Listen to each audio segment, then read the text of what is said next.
Good morning. The date is August 21st. The current time is 8:24 a.m. I wanted to document a few issues while I'm putting my evidence together, which I've been doing since I've owned this car because there's so many issues with the car that I bought CPO certified that clearly is not. I digress. This morning's issue is this symbol that comes on the driver display constantly stays on. I originally thought there was a problem with the sensor, or if there was some underlying problem. Again, there's underlying problems throughout this whole car, but we're just going to focus on two things today. So this thing here, as you can see, my door is shut completely. There's no gaps. There's no anything here that would suggest that I'm leaving the door open to let this symbol on the driver display stay illuminated. So I am going to again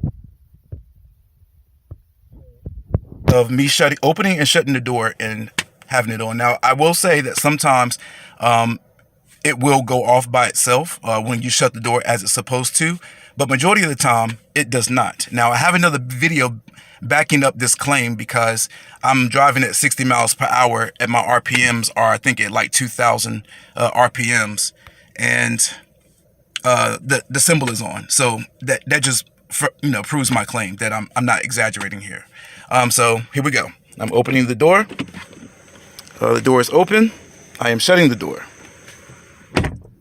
As you can hear, it was a nice thump, and that's typically what you want to hear with a nice luxury car, is the heaviness of the door being shut. But as you can see, that symbol did not go away. Now I understand that when the car was supposed to have been certified, they replaced, surprisingly, that they actually replaced, I believe it's this piece here. Well, this piece is causing the door not to shut per our theory. I could be wrong. We could be wrong. But what we have tried to, when investigating the issue, we discovered that this piece here is a little too thick compared to the other side. And that is what's keeping the door ajar when shutting it. And that's why that symbol doesn't go away. Sometimes I have to close the door 2 or 3 times really hard to get it to go away. Okay, moving on.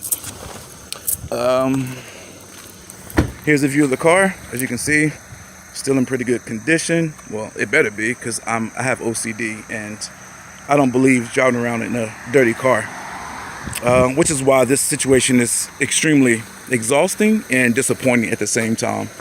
Okay, issue number 2. Under this mirror, as you can see, I am rubbing it. There's no humps. There's no camera. There's no hump or anything on this side of on this mirror.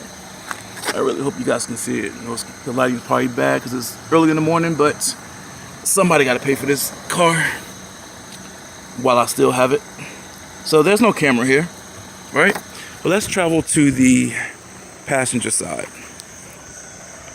And on the passenger side, you see this little piece here, this little dot there.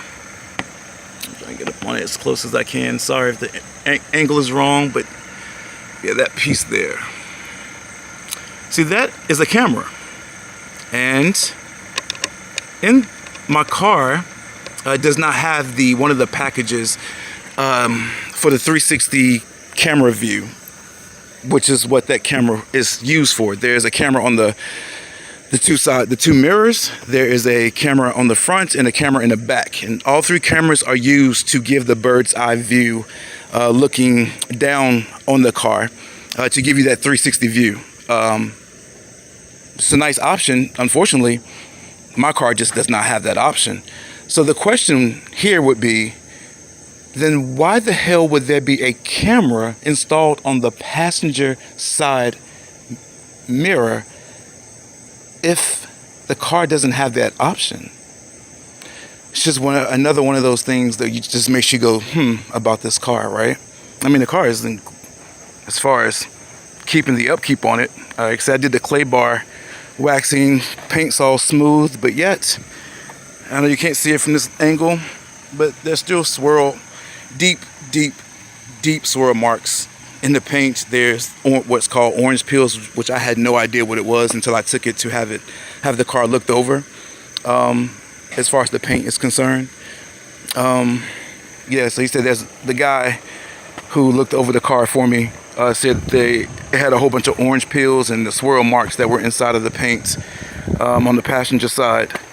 Yeah, that I don't understand how this paint could have possibly been approved per the checklist, even though there's a check mark beside the paint saying that it was in good condition. I find that hard to believe, but I find a lot of things hard to believe when people are greedy to make revenue versus being honest and wanting to have repeat customers. But I digress. I just wanted to document this for arbitration because clearly that is the next step.